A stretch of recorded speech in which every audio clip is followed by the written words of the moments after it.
Estamos no ar com mais um Ambienta, meus amores. Está disposto hoje? Pois ponha-se, meu bem, que está começando mais um Ambienta, sua fonte de informação, discussão, inspiração e agora fofocas. Sobre tudo que envolve o meio ambiente, as atualidades que moldam e mudam o nosso planeta. Vamos juntas, juntos e juntos nessa jornada? Então, bora! Neste episódio, nós vamos falar sobre uma fofoquinha acadêmica. Sim, vamos falar sobre algo que aconteceu comigo, porque afinal de contas, estamos aqui para me expor nessa internet, não é verdade? E que aconteceu comigo, que pode acontecer ou ter acontecido, ou que acontecerá, não sei, com mulheres aí que estão aí na sua vida acadêmica, que estão aí fazendo seu mestrado, seu doutorado, não sei. Essa história, gente, faz parte, como eu já falei, dos quadros fofocas acadêmicas. Tem uma parte que é engraçada e tem uma parte que não é tão engraçada. Então vamos lá, vamos de fofoca. Primeiro, eu vou dar o contexto, tá? O contexto é o seguinte: era 2005. E eu estava no mestrado em ecologia, trabalhando com comportamento sexual de libelos. Se você não sabe, eu era voyeur de libelos, gente. Por isso, no episódio passado, eu falei que as libelos inventaram o 69, porque sim, elas inventaram o 69, eu era voyeur de libelo, eu ficava lá observando para entender os comportamentos pré, durante e pós a cópula, ou seja, o vamos ver lá das libelos. Muito bem. Eu estava fazendo um projeto um pouco inovador dentro da América Latina, ali do Brasil, principalmente porque não tinha ninguém trabalhando nessa área, muito menos na UNB, quiçá no Brasil. Por quê? Porque na UNB não tinha ninguém trabalhando com comportamento de libelos, tinha trabalhando com comportamento e ninguém trabalhava com libelos na UNB, né? Trabalhava com libelos no museu, no Rio de Janeiro, tinha em Minas, tinha e na Amazônia, mas nada relacionado a esse tipo de comportamento sexual, né? E com espécies diferentes, porque tem espécies, diferentes espécies, por causa do ambiente, do hábitat, enfim. E eu queria expandir o projeto e trabalhar com genitálias, ou seja, eu não queria só ver o comportamento, eu queria ver os órgãos sexuais das libelas, estava ficcionada nesse negócio para a gente cruzar dados de comportamento com a anatomia da genitália para verificar casos de seleção espermática, porque nesses bichos tão simples e primitivos tem esses comportamentos complexos maravilhosos. Então, eu queria investigar seleção e competição espermática e bater com tempo e etc. Não sabia muito bem como que ia verificar isso, mas eu queria analisar isso, eu queria retirar com cuidado as genitálias, tanto de fêmea quanto de macho, para a gente ver em microscópio de varredura, para ver ali como é que é, né? Como não tinha especialista nessa área, nem, acho que nem no Brasil, né? Minha orientadora, que conhecia um montão de gente, né? Conhecia um especialista no México, inclusive eu lia muitos artigos dele, né, no México, não só dele, mas também da Espanha, que faziam esse tipo de técnica e que também analisava competição espermática em libelos mais de outra família e outras espécies, né, que tinham nessas regiões. Mas ela conhecia esse pesquisador do México que estudava exatamente o que eu estava querendo estudar e estudando também, e consegui levar ele até o NB, né, para me ensinar a remover genitália de libelo. Sim, gente, eu consegui aprender a técnica de remover a genitália de libelos, né, principalmente de machos. Então a gente começou com machos, mas eu também consegui de fêmeas. Fêmeas era mais difícil, né, que a estrutura um pouco mais mole, de machos era um pouco mais, digamos, dura, porque ele tinha essa segunda genitália, que era, né, um pênis das libelas ali, que tinha uma estrutura mais quitinosa, dura, assim, e a genitália da fêmea nem tanto. Então ele me ensinou realmente a fazer isso, né, dentro do laboratório, e eu fiz junto com a professora Sônia no laboratório de microscopia eletrônica. Eu consegui fazer microscopia eletrônica de varredura dessas genitais, lindo, maravilhoso. Foi mar, né? Eu aprendi essa técnica, fui no microscopia eletrônica de varredura, foi lindo. Ele foi até para o campo comigo, e aí tudo bem, foi eu, a Regina, né, que é minha orientadora de mestrado, foi ele para o campo e tal, conhecer a minha realidade, porque é completamente diferente da realidade dele. Estava no Lago Paranoá, estudava no Lago Paranoá, e depois ele voltou para o México, PT, saudações, até aí tudo bem. Esse é o contexto da minha história. Então, pra vocês entenderem mais ou menos com o que que eu estudava, que ele foi da UNB, que ele já me conhecia, que ele já via que eu estudava libelos, que eu tinha interesse em estudar libelos, etc. Eu era a única ali que estudava libelos. E que correspondia com ele justamente para saber algumas questões e para ter acesso a alguns artigos, porque naquela época não era tão fácil assim obter artigos como é hoje. Então a gente tinha uma correspondência, mas era tudo muito pragmático, objetivo e muito sério e técnico. Então, nada, né, assim, nada demais. Bom, agora o caso em si. O ano era 2006, ou seja, um ano depois. Não sei se eu falei que a gente.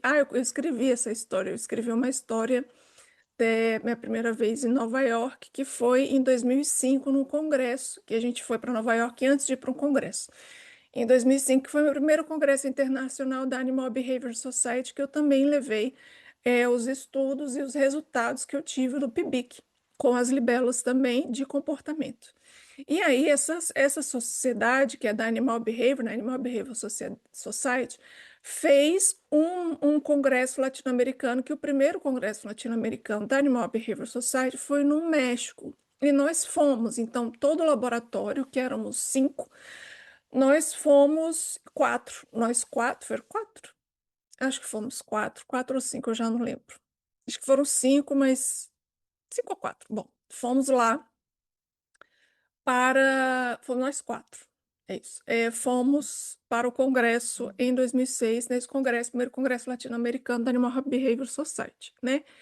Eu, como sempre, a única mulher do rolê, mas tudo bem, foi ótimo, eu e mais 3 amigos. E aí esse congresso foi muito legal, porque a gente pôde conhecer uma região montanhosa do México, em altas altitudes, 2.000 metros, a gente ficou sem ar, a gente subia assim tinha que subir uma pirambeira ali para ir pro congresso, né, onde era o congresso, o meeting ali, que era um hotel lindo, maravilhoso, e a gente não conseguia subir, a gente parava no meio, sem ar, assim, parecia 4 asmáticos, só que naquela época ninguém tinha asma, e aí, quando a gente vê, assim, passa por a gente um burrinho, assim, em cima, né, um moço em cima dele, assim, tipo, rapidão, assim, vai subindo, maravilhoso, e a gente morrendo lá sem ar. E aí, foi no congresso, a gente conheceu várias pessoas interessantes, e esse pesquisador, inclusive, a gente conheceu um pesquisador que trabalhava com as abelhas, que foi um dos primeiros a desenvolver, a reconhecer, na verdade, essa questão das danças das abelhas, que elas comunicavam por danças e faziam danças dentro de uma espécie. Gente, maravilhoso, já era um vovozinho, já deve ter morrido, mas já era um vovozinho, ele foi lá, ele foi o speaker, e maravilhoso, né, que está relacionado ao comportamento desses insetos sociais tão lindos e maravilhosos que a gente tem, que inclusive está sumindo por causa de várias questões, uma delas de nós mesmos, seres humanos, que está acabando com esses bichos.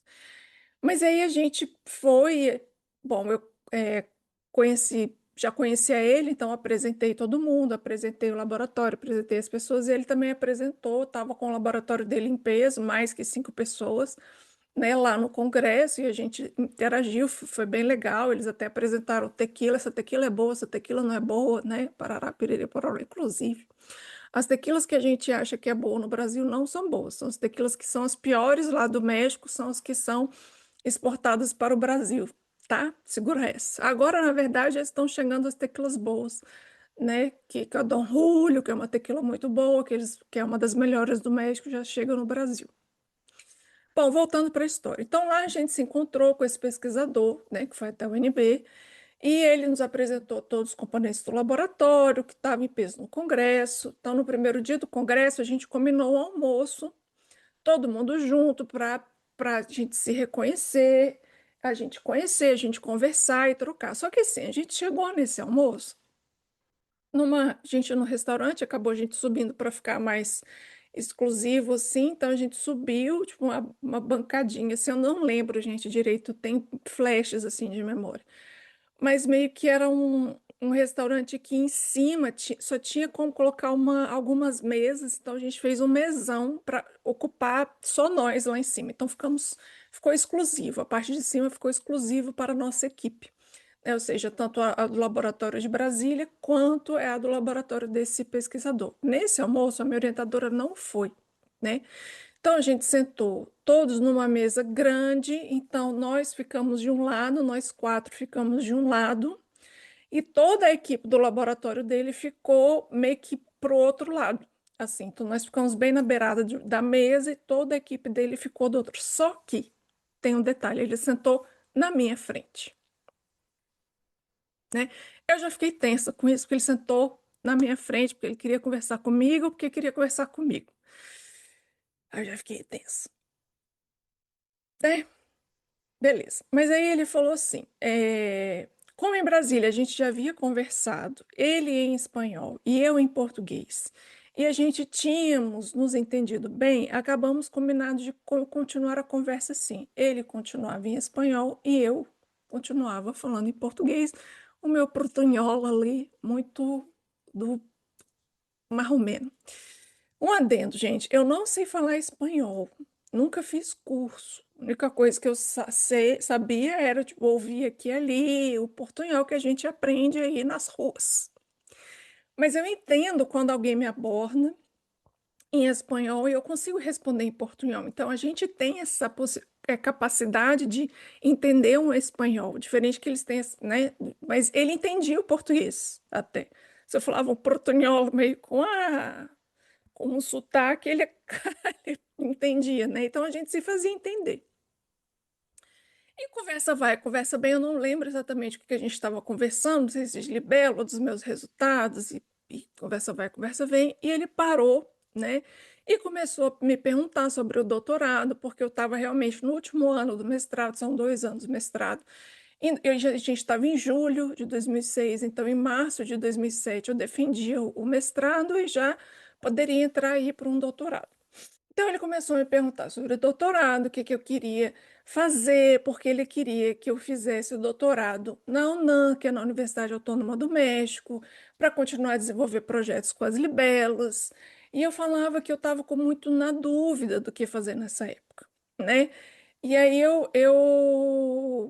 na verdade, eu não sabia direito o que fazer da minha vida, né? Eu estava pensando dar uma pausa da minha pesquisa de base e eu queria ir para o mundo real, digamos assim, sair do mundo acadêmico, sair da academia um pouco, né? Porque eu entrei direto da graduação para o mestrado e eu queria fazer alguma coisa diferente disso, né? Queria saber como é que é o mundo para o biólogo. Não é fácil, tá, gente? Hashtag fica a dica.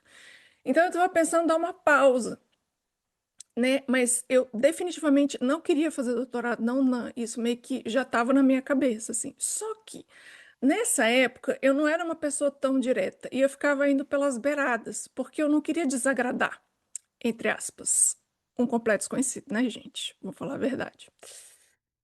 Só que aí eu não conseguia ser direta, eu falava que não sabia ainda, queria pensar, que agora não era o momento, né, de decidir, que falava que é isso, que etc, que eu não sabia que eu ia pensar. Eu não queria falar que eu não queria ir, né? E pronto.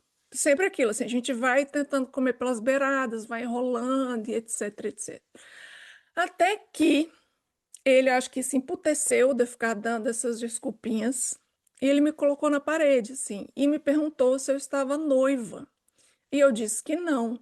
E aí ele veio com a segunda pergunta: estás embaraçada? Ele perguntou assim: estás noiva? Aí eu falei: não, estás embaraçada? Aí eu respondi um pouco.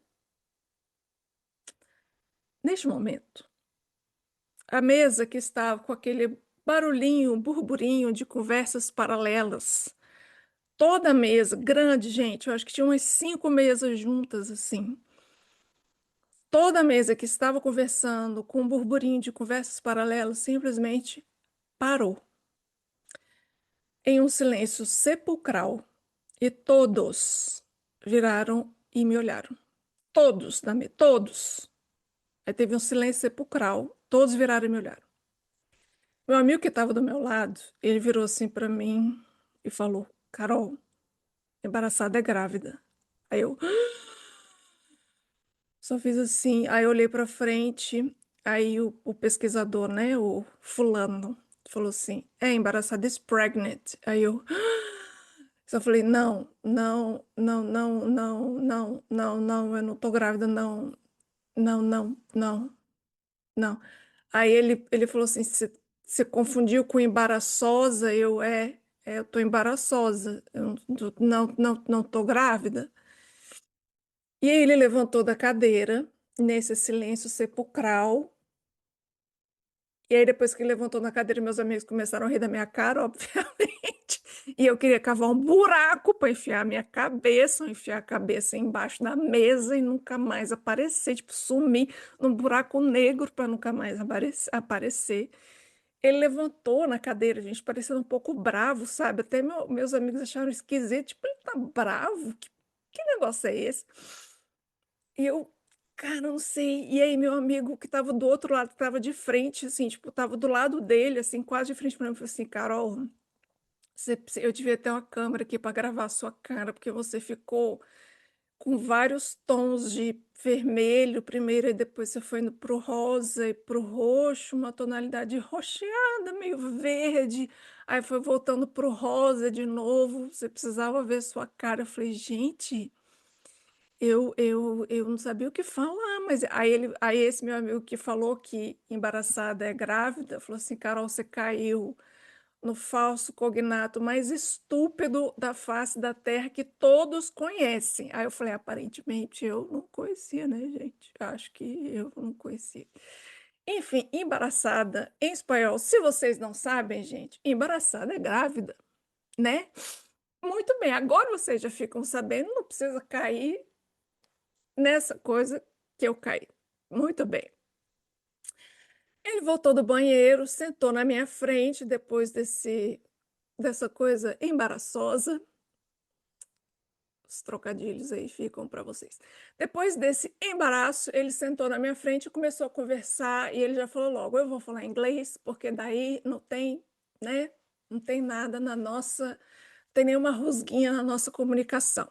Eu falei: tudo bem. Melhor para ambos, para a gente se conseguir entender. Eu falei: tudo bem. E ele falou com todas as palavras, que disse que eu gostaria de ser meu orientador, queria que eu fosse para a UNAM, porque gostava muito do meu trabalho e que teria uma vaga aberta para mim de doutorado assim que eu terminasse o mestrado, que se eu quisesse era para pensar no assunto e falar com ele. Eu falei, tá bom, se eu quiser, eu penso no assunto e falo contigo. Bom, depois desse momento de desespero, agonia, né, que eu passei, né, isso não é, gente, isso é minha vida. Minha vida é assim, eu sempre passo por uns embaraços aí da vida. O congresso correu bem, eu apresentei o meu trabalho, ele viu, ele fez as observações dele, os outros colegas também viram, e foi ótimo, foi tudo legal. E aí, tivemos o último dia. No último dia, acabou que o congresso não fez nada, a gente só fez um futebol lá, tem que jogar futebol brasileiro, né? Tem que jogar futebol brasileiro. Aí todo mundo entrou no futebol e a gente não conseguindo respirar direito a 2.000 metros de altitude, porque, né, 2.000 metros de altitude. Agora a gente entende que os jogadores de futebol sentem a jogar, sei lá, em Quito, que tem também 2 metros e tanto de altitude. E aí jogamos lá o futebol, obviamente a gente perdeu, porque ninguém jogava futebol e a gente não conseguia respirar. E a gente depois fomos para uma boate para a gente ir despedir de todo mundo e encerrar o congresso, porque não teve um encerramento, uma festividade oficial do congresso. Então todo mundo, vamos lá, vamos dançar cúmbia, que é, né, coisa típica lá, vamos dançar cúmbia, vamos dançar não sei o que, todo mundo, vamos dançar. E aí. é, E aí foi algo mais descontraído, todo mundo foi de novo, todo mundo da equipe dele foi, todo mundo da gente foi também. E aí a gente, né, aprendeu lá a tomar as tequila, tomar uns negócios diferentes lá que eles tomavam, que era bem gostoso, inclusive. E aí eu preciso fazer outro adendo, né? Além de não saber espanhol, eu sou uma pessoa tímida, eu sei que não parece, porque eu tô aqui falando, conversando, mas eu tô aqui, gente, falando, conversando. Mas quando chega no vamos ver, aí que o bicho pega. Eu tendo a não olhar nos olhos das pessoas quando eu estou dançando a dois, porque eu sou tímida, eu tenho vergonha. Então, normalmente, eu olho para o horizonte, eu olho para o pé, eu olho para outras pessoas dançando, eu olho para a bolinha, a mancha na camisa, no ombro, eu olho para qualquer lugar. Eu olho para o meio dos olhos, eu olho para o nariz, para o pelo do nariz, eu olho para o pelo da orelha, olho para qualquer lugar, menos para o olho da pessoa, porque eu tenho vergonha, porque eu sou tímida, né? Porque parece que se eu olhar para os olhos, as pessoas vão descobrir, sabe, quem é, assim, sabe? Parece que vai descobrir minha alma. São uns negócios meio doido. Então, o que aconteceu? Estávamos todo mundo lá e tal, e esse fulano me chamou para dançar. Ah, Carol, vamos aprender a cúmbia. Vamos aprender a cúmbia, por isso que eu lembrei da cúmbia. Vamos aprender a cúmbia, vamos aprender a cúmbia. E aí, até que dança, dança, e ele começou, eu acho que ele é um pouquinho mais baixo do que eu, tenho 1,71 m, e ele começou a querer olhar para mim, assim, tipo, nos olhos, e a me dizer que eu sou muito bonita, que ele estava se separando no México, que estava muito sozinho, e que seria muito bom se eu aceitasse fazer doutorado lá, que ia ter uma presença feminina, né? Aí eu só pensando assim, como é que é? A única coisa que veio na minha cabeça foi isso, assim, oi, só veio isso na minha cabeça, oi. Aí eu falei, cara, como é que eu saio disso? Como é que eu saio disso? Aí o que veio na minha cabeça, eu acho que eu só consegui responder assim, ah, é? Ou como os portugueses falam, ah, é? E aí eu não sabia o que fazer, ah, não, peraí que você me dá licença que eu preciso ir para casa de banho, eu preciso ir para o banheiro. E aí eu corri, tipo, andei muito rápido, muito tremendo, assim, eu tava tremendo, eu só catei meu amigo Rafa, e eu falei, Rafa, eu vou pegar na sua mão. E o Rafa já tinha namorada, que virou noivo, que casou, né? Maravilhoso. E o Rafa Igor, não o Rafa Maia, o Rafa Igor, eu falei assim, Rafa, pegar na sua mão e você não vai separar mais de mim, porque se ele vier atrás de mim, a gente vai dançar, você vai me tirar para dançar, vai fazer qualquer coisa para mim, mas você não vai deixar eu sozinha com esse cara. Nossa, por que, Carol? Por que, Carol? Aí eu expliquei para ele o que aconteceu. Ele, meu Deus do céu. Eu falei, pois é. Então você vai ficar comigo a noite inteira, que assim, para a gente ficar comigo no sentido de fica do meu lado, não sai do meu lado, dança comigo e me acode, porque eu não vou ficar com esse cara. E aí eu acho que ele também tomou um Simancol e não veio atrás mais, assim. Mas, gente, que desespero para vocês verem o que a mulher tem que passar. A mulher pesquisadora e, e é isso. Eu não tenho nem palavras para dizer, assim. Mas, enfim, isso aconteceu comigo e isso pode acontecer com qualquer pessoa, com qualquer mulher, com qualquer homem também. Pode acontecer, mas infelizmente acontece mais com a mulher, né? Resumindo, eu claramente não fui para a UNAM, porque se eu fosse, eu poderia ter sido assediada sexualmente até por esta criatura. E o que que uma pesquisadora não tem que passar nessa vida, não é verdade, né, gente? Por isso que eu prefiro mil vezes estar no campo com qualquer bicho que não seja o bicho homem. Pode me jogar no mato com qualquer outro bicho. Com bicho homem, não. Menos bicho homem. Qualquer outro bicho eu tô felizaça. Com bicho homem é que as coisas são mais difíceis. Pronto, é isso, gente. Essa meu desabafo aí da minha fofoca acadêmica que eu passei uns bons bocados há 20 anos atrás, né? Vai fazer 20 anos essa história que foi em 2006. E eu espero que essa história não aconteça com você, né? Não repita. Se já aconteceu, sinto muito. Não é legal, não é gostoso. Espero que você, se já aconteceu, espero que você tenha amigos legais que estejam com você nesse momento para te acudir, para te dar a mão, para te dar apoio, para te acolher, como o que aconteceu comigo, né? E se você tem história parecida como essa, se você quiser que eu conte na minha voz, é só escrever para mim. Você não precisa passar por isso sozinha ou sozinho, você não precisa segurar isso com você, você pode compartilhar, mesmo que seja no anonimato, eu estarei aqui para você, para te acolher e para dar voz à sua história também, se for uma história mais pesada ou se for uma história até engraçada, como foi o caso dos Estás Embaraçada.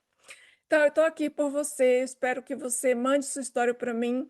Mande sua história para ambientapodcast@gmail.com. Se você gostou dessa história, compartilhe, né? Clique aí no sininho, dá as 5 estrelas se você está vendo no Spotify. Se você não está nos vendo, ou seja, se você não está me vendo, se você está só me ouvindo, é porque você não é assinante. Então, se você quiser ser assinante, assine no Apoia-se /ambienta, apoia.se/ambienta e torne-se apoiador por apenas R$ 10, gente. 10 conto por mês, não é nada, não é nenhum café com pão de queijo que você vê os episódios, recebe os episódios antes, ao vivo em cores, mentira, é só em cores, mas são gravados em cores, você recebe as fofocas transatlânticas, você pode discutir comigo lá no canal do WhatsApp e tem mais outras vantagens para você. Tá bem? Então, me apoie o podcast, mande sua história para ambientapodcast@gmail.com e apoie o podcast no apoia-se/ambienta. Eu espero que tenham gostado, compartilhe, colabore conosco. Um beijo e até a próxima quinta.